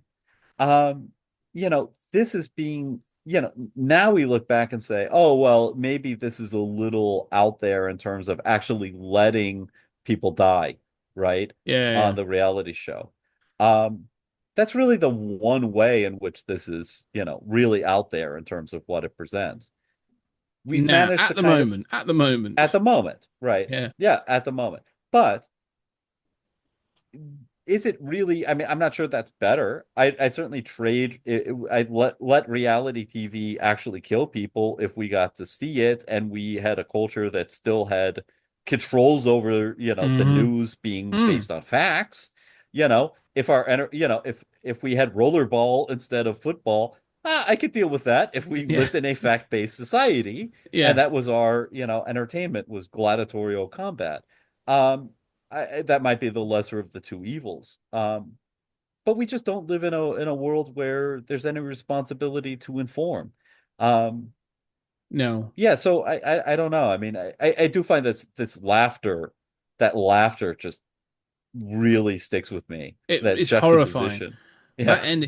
That ending is more horrifying than almost anything we saw in Black Mirror. That ending Mhm. really stuck with me. Like it really bothered me. Like I watched it and I was just like, I was not expect. I didn't know about this thing. It was new as we introduced it. I was not expecting that ending. One thing I want to talk about. This obviously came out in 1968 and was written around around that time. Kneale was quite prolific and but one of the things that was happening in the 60s, and I've been looking into this recently for something else, is from the 1930s that we'd had the Hays Code, and this was more to do with film, but there was kind of like a general sort of like spreading of this idea, and British cinema and TV had sort of adhered to it. This idea of like the Hays Code of things were, as you said, was fact based, and authority figures were shown to be, noble and correct, and crime should pay. Very much stuff that come out of like the corruption of the. Yeah, crime could never pay, right? Yeah, exactly. The That's villains the could never win. Yeah. exactly like stuff that came out of the comics book code and that sort of thing as well. So there was this ethos had started to erode, and one of the things over here that really shocked people, and we don't think about today because we're so used to it, and we think a lot of the early stuff is kitsch, is James Bond. Hmm. And James Bond was kind of a shock that when he came out, like Doctor No and From Russia with Love were the two biggest films of those years, but they were still within that kind of framework of certain things. From Russia with Love in particular still feels like very much like a spy thriller. So it ups the violence and stuff, which was a real problem for some people. Like it was, but Goldfinger was shocking. Like there were people in the UK that were like, "What are we producing? What is it that we have done that we've now put this character that's trying to we are selling this British character to the world, and this is the representation of what we wanted to be our British sort of like our hero kind of thing. Is it because of the sex? Is it because Violence, sex, he shoots violence. people, including unarmed people? Yes, no, exactly that. Like, Yeah. so Doctor No is a much more sort of straightforward sort of like it's kind of Connery's Bond is kind of sort of sinister and stuff, but it's Mhm. in Goldfinger where this thing kind of solidifies as being the three things that were really bothering people were the level of violence, the fact that Honor Blackman's character and her other pilots in it were clearly lesbian, but it was not, it's not said, but it's evident kind of thing. And then the other thing was was the sort of the sex appeal kind of thing of this character being kind of jumping beds. And so I can imagine that Neil's got this thing now. Nigel Neil's going, well, no, no, no, no, nuclear family and conservative values, and then you've got James Bond running rampant. And yeah, no, Bond mania and the counterculture in England in the 1960s was really worrying people. And the Beatles is the other one. So you've had like we had like the Beatles and Free Love and stuff. So the Hays Code kind of falls apart by 1968. So ironically, the lesser restrictions of the Hays Code falling away allows this TV show to be produced by some, but is also kind of condemning the things that the Hays Code would have stopped from happening. And so I kind of find it again. It's sort of a victim of It's kind of a victim of the thing it wants to sort of put down. It's kind of saying, oh, there's all these moral, bankruptcy going on. Yeah, cool. And I know you want to show this starkness, but you literally show two brutal murders, a potential rape, and a child dying, and it's all for a purpose. But you're still showing those acts. You're showing it, right? And Yeah, so, and I mentioned natural born killers. That's the same way, yes, right? I mean, it's exactly. condemning serial killers and the way we turn them into celebrities and Yes, ignore the victims, but it's a very stylized, entertaining and the depiction in people which the serial killers are the main characters. and you come out of it going, Mickey and Mallory are kind of cool, and that's the Yeah, problem of it. Mickey So, c'est l'homme. yeah, and so I do feel this is an oddity of cinema that is people try to tackle it, and it's a real issue. But I do find that this is that period of sort of like the 60s in particular was that first sort of almost moral panic. We'd had others, they had like the red panic stuff, but this is kind of like a cultural moral panic of like, Well, I oh my mean, God, let's there's a be clear. generation of Victorianism was one long moral panic, oh nonstop. yeah, But a I know hundred what you're percent. saying, But especially like a media panic too. yes, this was yeah, exactly. Yeah. You say about the news and about reporting, but in this country we've had like sensationalist newspapers and stuff. Not to as in not like the tabloids of today, but or even the last sort of 40, 50 years, but that idea of sort of like the counterculture movement of like there was a generation that did not understand the love of the Beatles, that did not understand Elvis Presley, that did not understand Cliff Richard, that did not understand Bond mania, just didn't get it. And we're really worried that these younger people were like, well, this is the end of society. This is it. They're giving up to all these sort of like sex and drugs and rock and roll kind of stuff. Right. Hedonism is out of control. Exactly that. And I kind of see it in this show as well, where they're like, the Neil's like, how do we put this? We've got to get this under control, but this isn't the right way because I see that television's driving this behavior, but also like repression isn't the right way because he'd done 1984, so he's gone like, well, that way's not good, and this way is not good, and like he's not gonna have an answer, but Yeah, I think he was sort of, from my understanding, he was sort of split between, the right, yeah, being, full of shit in 1984 and the left being, some sort of like dumb hedonism, like, love is all you need. Now shut up and take this acid, yeah, No, great. That's a real fucking solution, guys. yeah. I think we could describe him as socially conservative, but not right wing. I think that sort of would probably be. But Well, yeah. it's interesting to me how far ahead of its time this Mm, movie is. I think it does prefigure Network, mm, which is such a masterpiece. And this deserves a lot more attention. I think it's interesting how, if we think of it um, as predicting reality TV and, obviously I should have said Truman Show too, mm, but Network is closer, and I think the better film. But how this goes to the sex and the violence, right? mm-hmm. And it's curious to me how we're so many decades later, and we still could not show the Sex Olympics on TV, right? Yeah, I wish we could, but we can't. We still don't have reality TV where people die. I'm not sure that I need that, but we certainly, if we were talking about either an ISIS beheading or a school shooting, you can't show that stuff on TV. I wish we could.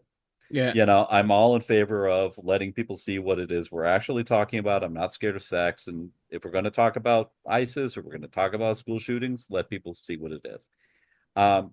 Personally. See So the it's weird that ramifications. Yeah.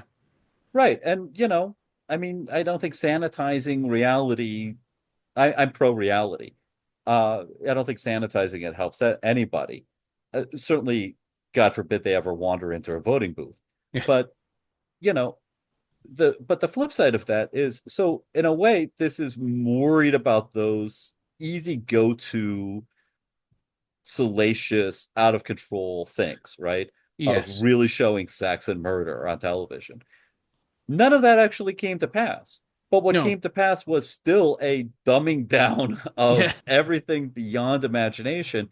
And it's sort of like because we kept those unimaginable thresholds in place, right? That it became acceptable to just not report reality and to Mm-hmm. have the dumbest, lowest common denominator stuff dominate absolutely every portion of our lives, from kids' entertainment to the most adult, quote unquote, entertainment.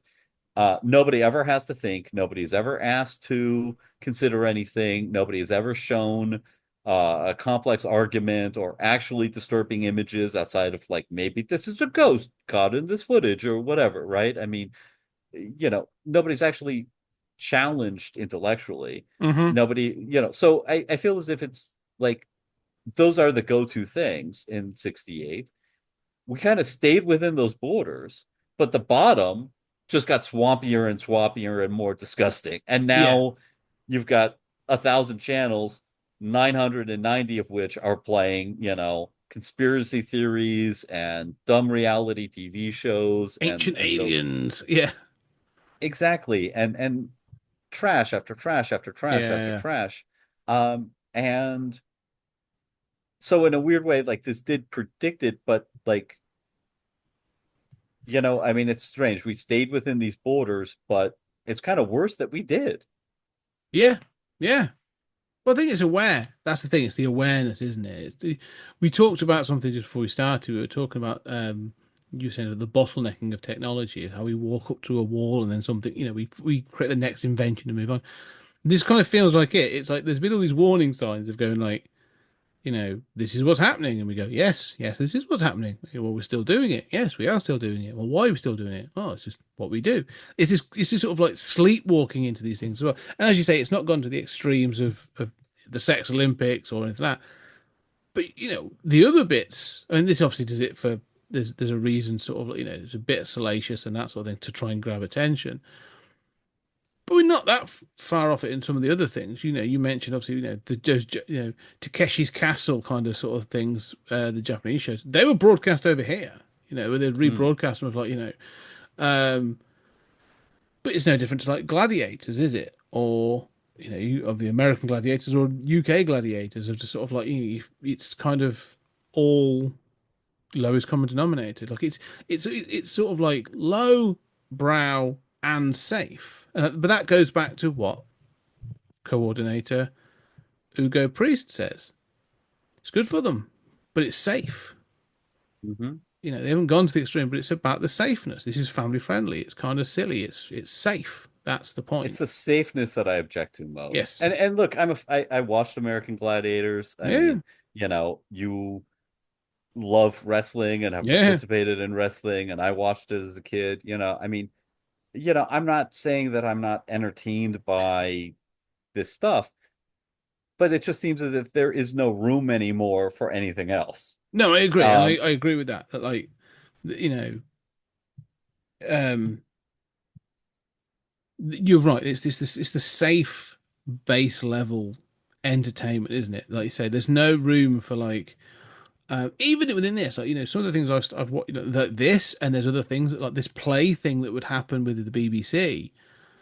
And adolescence was something that's happened mhm, recently on Netflix. Is kind of in the vein of going like we're going to challenge things, and it's shocking, and it's talked about on world news like all over the place. And there's a part of me going, this appears to have happened like this regularly in the sort of 60s and 70s, where the BBC would be like, we're going to do this play and it's going to be a social commentary and it's going to be challenging and that sort of thing. And you know mhm. we've talked about Threads and the day after, like these things were produced and were on television as a kind of, here's a challenge to your soft, you know, comfortable positioning. I'm now going to show you a baby burning in nuclear fire. Get on, like get. You know what I mean? There's that has gone, and when it does happen in a sort of a really sort of a pushing the envelope kind of way, it becomes big news. And it's weird. You're right when we go. We used to always do this. Like an avenue for these socially, social commentary things that were challenging, not just in some sort of low budget sort of arty film, but like no, on television on a regular basis. Like it was there to challenge and threaten people. So yeah, I find that a bit of a gap in things, and it's a real shame. Well, and you mentioned like Adolescence, which is on Netflix. Mm. Um, and that's an exception, and there are, Mm. intelligent things being done, and you can find intelligent news if you really seek it out.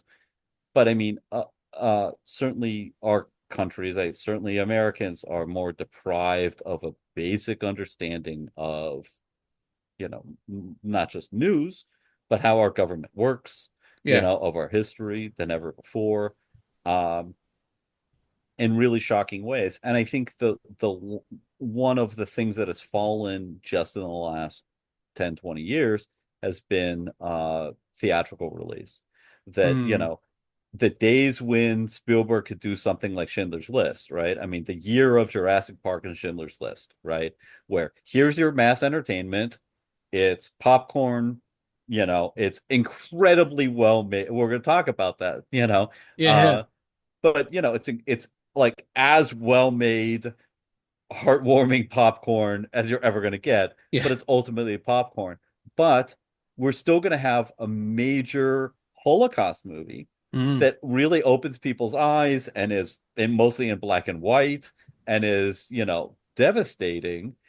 That had an avenue in Yes. American theaters and theaters around the world. The Jurassic Park can still be made. Schindler's List cannot. Yes. Oh no, I agree. I And think. and if you make it, it will not get distributed. Yeah.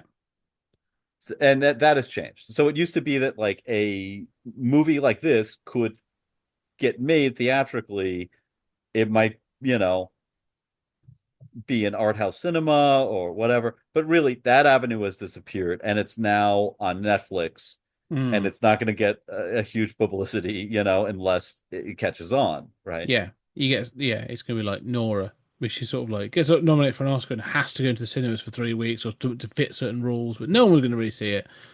Yeah, no, it's funny you mentioned those because obviously he was making those at the same time. He was literally leaving the set of one to go off and do writing and sort of things for the other. So it's they're literally in balance. Um, yeah, no, it's a good point. I just think now when you look at the things that are produced by the streaming services, it's all very much it's good stuff. I mean, I'm not criticizing or crapping on everything. I watch a lot of this stuff, but you're Me right. too. But there's still I do think there's the loss of those elements. What we've established is Anyway, we remember the old day ways. that's it exactly that. Yeah, yeah, we're showing our age on that one. Anyway, we're not done with Nigel Kneale. We will be moving. We're going to move on. We're going to move on from the year of the Sex Olympics, and we're going to move on to other than Quatermass. No, and in fact, more so, I would say today than Quatermass. We're going to talk about one of his most influential TV plays that he did, The Stone Tape, and we'll touch on like why this, especially in this country, and also in supernatural, like paranormal Mhm. investigation circles, this this play was so influential, but is kind of forgotten in a weird way. Like its legacy is known, but the thing itself is often forgotten. And so yeah, we'll be touching on the next episode on the sort of the last of the Nigel Kneale things. And we'll talk about some of his other TV stuff. I'll throw some recommendations in about some of the other TV shorter things that he did and stuff. So we'll go out there. Well, I have to say, as much as Quatermass is cool, and Mm, especially the third one is a solid movie with mm, Lovecraftian elements. Uh, this year of the Sex Olympics deserves attention. Yes. I mean, this is a touchstone in, the history of cinema and cinema on media. It Yeah. just is. Yeah. No, yeah, and the fact that I didn't know about this and stuff, but like and is not it's readily available on YouTube and on archive.org. But yeah, I'd love to see a sort of a cleaned up version of this, or somehow and then released with those talking heads, or sort of people talking about Mark Gatiss and other sort of like people that look at these things. Be fascinating. Anyway, we shall wrap up on that. But for the people watching, I should say thank you very much. I've hopefully put a link in below so you can go and find this on one of those available areas. Google it if you can. I just put watch year of the Sex Olympics. The videos were there. Don't just type Sex Olympics. Oh no, I'm telling you. be very, very clear on what I it thought is. those were the Yeah. keywords at Yeah. first. I was quickly disabused. No, that shows off to see the content. You'd see sort of sports sex and art sex, but not the year of the Sex Olympics. So yeah, do go and seek it out. It is well worth your time. But if you're watching, listening to this on Patreon, thank you very much. I appreciate your support and getting this ahead of time. And if you're listening to later in the future on the main feed, I hope you're enjoying it. There's been so much stuff. And what are you doing now? Not listening to our stuff on Patreon? Go check it out for $5 a month. You get all kinds of free stuff. Lots of hours and hours of Julian and I covering off all kinds of things, Twilight Zone and these other things, and me talking about other bits and pieces and some other writings and all sorts of stuff. And just come and comment. Anyway, but for now, Julian, thank you very much. Thank you for bringing this to my attention. Yeah, thanks for introducing me to Nigel Kneale. Yeah, a forgotten sort of member of British sort of pop culture that sort of gets forgotten. So I'm glad we've been able to talk about him. But for ladies and gentlemen, thank you very much, and we shall see you on the next episode.